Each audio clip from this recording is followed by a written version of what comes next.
और रात होते ही एक भयावह सन्नाटा छा जाता था, मानो सब कुछ किसी अदृश्य शक्ति के अधीन हो। पिछले कुछ समय से शांतिपुर के लोग रात में एक एक करके गायब हो रहे थे और कोई नहीं जानता था कि उन्हें कौन ले जा रहा था। इस वजह से ग्रामीण रात में बाहर निकलने से डरते थे। शहर में रहने वाला रवि अपने पिता की हाल ही में हुई मृत्यु के बाद अपने पुश्तैनी घर और जमीन के कागजात पूरे करने के लिए शांतिपुर लौटने को मजबूर था। शाम का समय था, आकाश में हल्की धुंध थी और सड़कें लगभग अंधेरी थी। रवि एक ऑटो में बैठा गांव की ओर बढ़ रहा था। ऑटो वाला चुपचाप गाड़ी चला रहा था। भाई, रात में तो काफी सुनसान रहता है यहाँ। साहब, कोशिश करना रात को बाहर मत जाना। रास्ता लंबा और धुंध से भरा था। रवि ने बाहर झांककर देखा तो उसे सड़क किनारे खड़े पेड़ों और खेतों के बीच से गुजरती अजीब सी परछाइयां दिखाई दी। हल्की हवा से पेड़ों की शाखाएं जैसे फुसफुसा रही थी। रवि ने खुद से कहा, बस शहर में रहकर ही अच्छा था। ऑटो धीरे धीरे गांव के मुख्य चौक पर पहुंचा। पूरे गांव में सन्नाटा था। कोई दुकानदार नहीं, कोई आदमी नहीं। चौपाल खाली थी। कुत्ते भी अपनी जगहों पर भौंक रहे थे। भैया, आप जाओ। और सिर हिलाकर चुपचाप चला गया।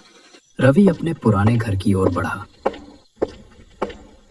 पुराने रास्ते, टूटी सीढ़ियां और जर्जर दीवारें उसे बचपन की याद दिला रही थीं। घर का दरवाजा अजीब तरह से बंद था। वहीं उसे अपनी बचपन की दोस्त माया दिखाई दी। माया अब अकेली रह रही थी। उसका चेहरा थका हुआ और डरावना लग रहा था। और रवि, इतने साल बाद कैसे हो? क्या हाल चाल है? और यहाँ आना कैसे हुआ? हाँ माया, मैं ठीक हूँ। मैं बस अपनी पुश्तैनी जमीन का कुछ काम पूरा करने आया था।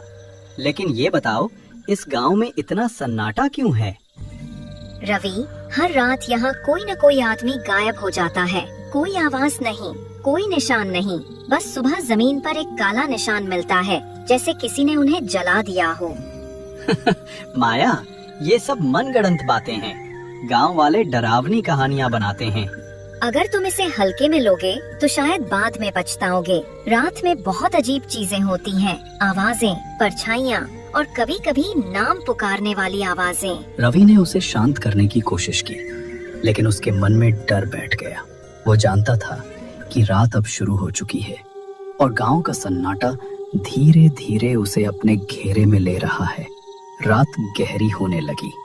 रवि घर के पुराने कमरे में बैठा, धुंध से ढकी खिड़कियों के बाहर झांक रहा था।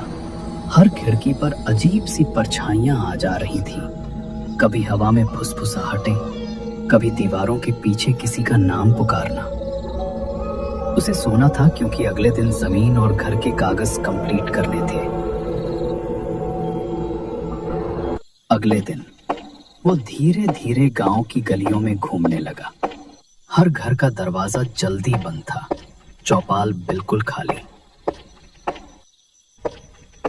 तभी उसे गांव का पुराना पंडित आचार्य सत्यदेव दिखाई दिया। पंडित बुजुर्ग और गंभीर थे। रवि, तुम यहाँ क्या करने आए हो? पिताजी के जमीन के कागज पूरे करने। लेकिन ये सब अजीब क्यों है?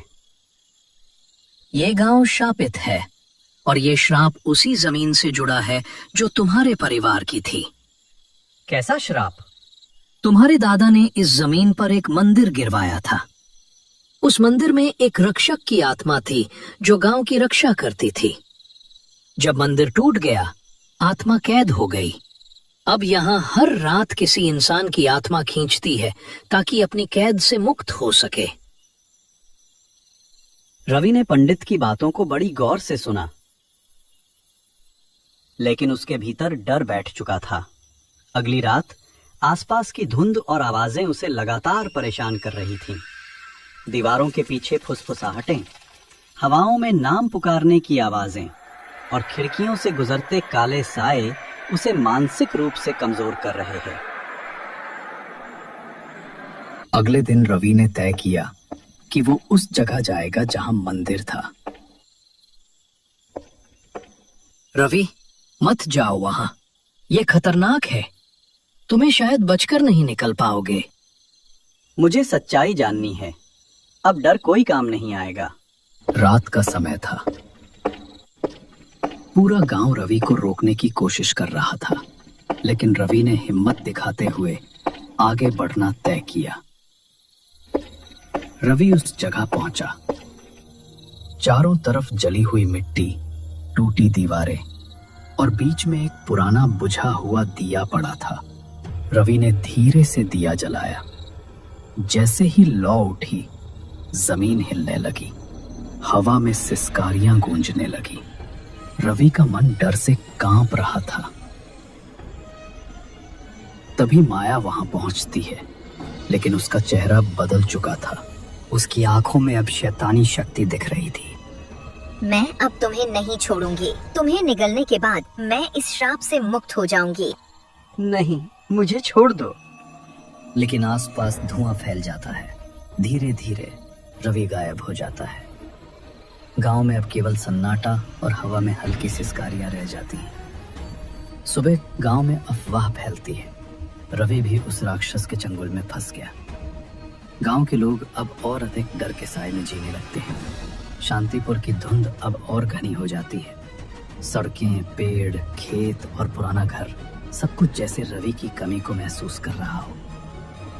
माया अब पूरी तरह शक्ति में गांव में घूमती है।